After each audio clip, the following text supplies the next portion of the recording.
Hello, I'm State Senator Joe Schiavoni from the 33rd Senate District. Welcome to Ohio in Focus.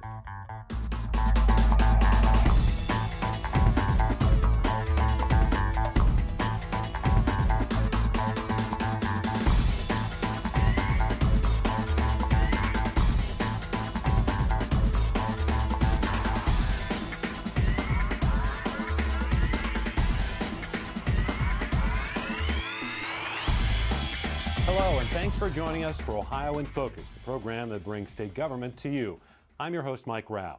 Today's guest is Senator Joe Schiavoni from Boardman. Senator Schiavoni is the Assistant Minority Leader in the Senate. Senator, welcome to the show. Welcome back to the show, actually. Hey, thanks for having me on, Mike. Let's talk about a number of issues that are going on right now in the Senate. First of all, with one bill that you're sponsoring, which is Senate Bill 317, deals with internet cafes or sweepstakes. First of all, what is that and what does your bill do? Yeah, this is a pretty new thing. I mean, they've been popping up a lot more and more throughout the state, specifically in the Mahoning Valley. So what happens is people can go into these internet cafes or sweepstakes parlors.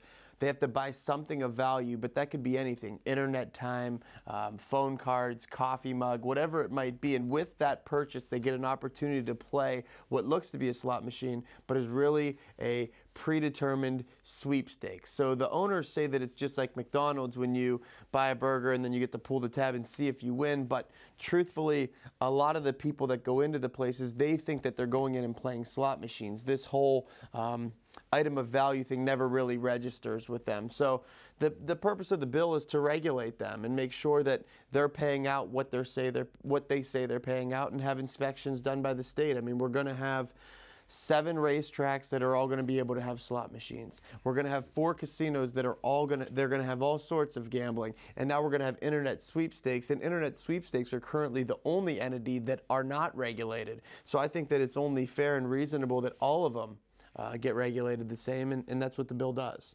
You know, that Attorney General Mike DeWine is concerned about this issue, that people might be getting ripped off at these particular places, and he wants regulation. What are people in your area saying, you know, like townships and the counties and so forth, about these?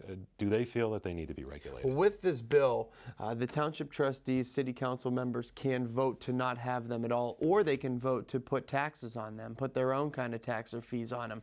You know, most people that I talk to, it's a mixed group. You know, a lot of folks like to go in the places because they like to play and they like to hang out with their friends, and they're right down the street from their house. They don't have to drive an hour or 45 minutes to a casino. They can go 2 blocks and go in there and play.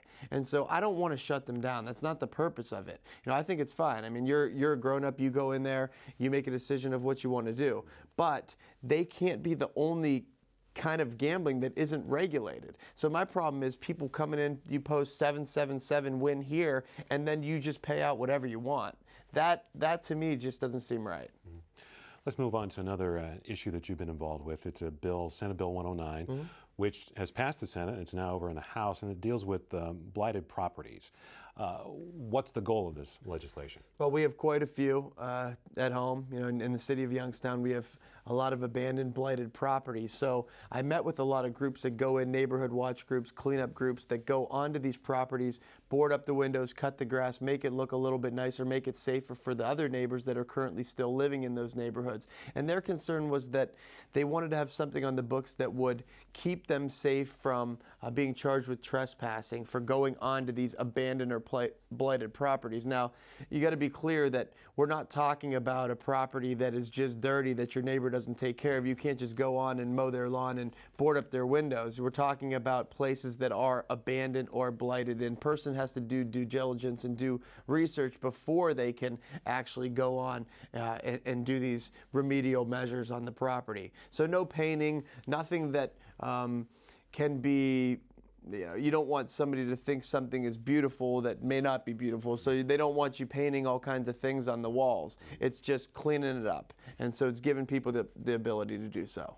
It seems pretty common sense, and you have bipartisan support. Do you think this is going to pass the General Assembly? I sure hope so. You know, I worked with the Farm Bureau, I worked with the rail, I worked with all different groups that, you know, were concerned that this was going to affect them and going to affect people's rights, property owners' rights. And so we made sure that it's not going to affect them at all. You know, the person going in to do the cleanup, they're not going to get any money back for fixing the place up or anything like that. And the laws will still remain the same for trespassers. If somebody does go on somebody's property that turns out to be owned or not abandoned, that landowner, that homeowner will not be liable for anything. So I think it's a common sense bill, and it's really just to get more people involved in cleaning up their neighborhoods. And that's a good thing. Absolutely.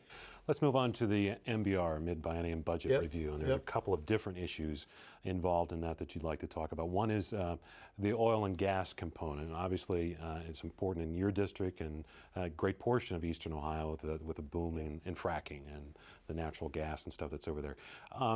This bill deals with some environmental concerns that the people in Youngstown have actually talked to you about and their concerns they have. What would it do? Well, this oil and gas bill puts some more regulations, restrictions on the industry. Now, there's people all over the board on this. Some folks believe that we shouldn't drill at all. Others believe that, you know, that the landowners, once they sell the property, that the oil and gas company should be able to go on there and get the minerals that they purchased. So, and everybody else is somewhere in the middle, and that's where I'm at. You know, this bill, it has some good things in it. You know, ODNR has doubled the people on the ground in order to deal with these upcoming wells and all these permits that have come out. Now, that's something that's concerning to people. You know, folks want to know that there's enough government people on the ground to actually deal with this problem if something comes up. I think that's important. Now, there's also issues with disclosure. People want to know what's going into the ground, what's going into this frac fluid. Now, there's an argument between the oil and gas industry and some of the environmental groups about what that disclosure level should be. So there's a lot of things going on in the bill, and oil and gas drilling is something that can be very beneficial for our state, but we have to do it carefully. We have to do it safely, because once it becomes unsafe, then, you know, what are the use of all the jobs if you're going to have tainted water and you're going to have all these problems? So it's a fine line. And so I've been trying to watch carefully and closely and make sure that people at home know that I'm doing everything I can to not only protect the environment, but also foster a good economic future for our area. When it comes down to the specific issue of disclosure of those fracking fluids, where do you stand right now? Well, the whole issue is proprietary ingredients. So like BP, Shell, they want to protect their mix, right? Their fracking mix. And so but a lot of residents, they want to know everything that's going in there. So that's the big argument right now. I'm not sure how it's going to end up. I believe that, you know, there's people should know what's going into the hole that's been drilled right next to their house. And I think that we're going to get through this bill, and we're going to see where we stand. I'm going to try to work with the sponsor and work with the other members on the committee to make sure that we can get as much disclosure as possible. Of course, it was just a few months ago where we had the earthquake in Youngstown, which now ODNR says likely was caused by a deep injection well. So a lot of people are very concerned in that area because of what happened. Are we making progress? Have we made progress that things are better than what they were just a few months ago in terms of oversight and regulation and so forth? I think we are. I mean, obviously what happened in Youngstown was a perfect storm. We had a well that was drilled too deep. It was drilled into the Precambrian rock level. There was just happened to be a fault line underneath. They were pumping millions of gallons of fluid into it, and the fluid got into the fault line, which triggered the earthquake. Now, will that happen again?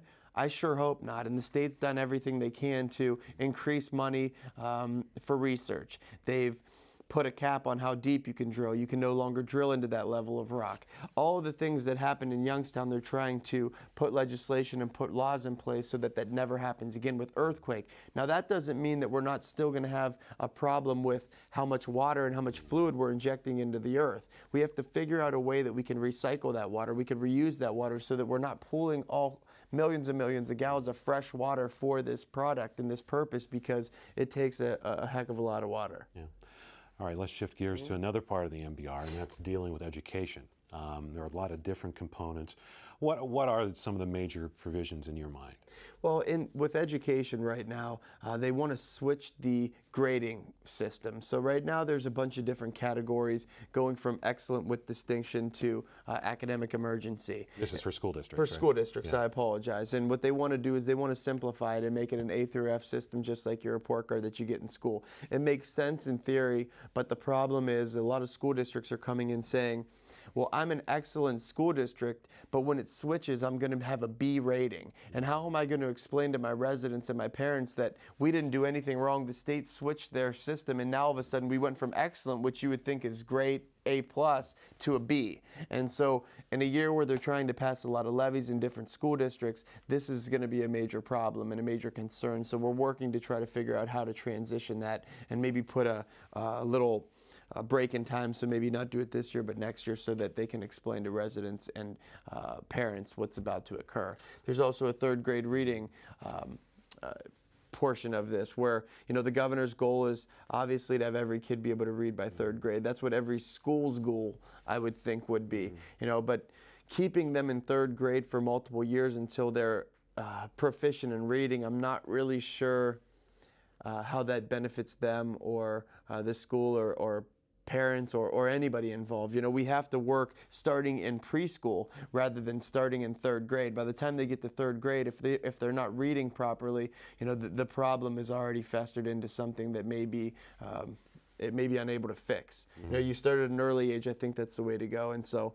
we'll be looking at that as well. Both of those are still currently in committee. We haven't voted on neither of those in committee. Soon they will be coming out, and we'll be voting as a full body, and they'll be heading over to the House. Okay. We covered a lot here. That was quick, man. That was quick. Thanks, Senator, for joining us again. Thank you so much, Mike. Well, you can follow Senator Schiavoni and other members of the Ohio Senate Democratic Caucus on Facebook and at ohiosenatedems.blogspot.com. Thanks for watching Ohio in Focus.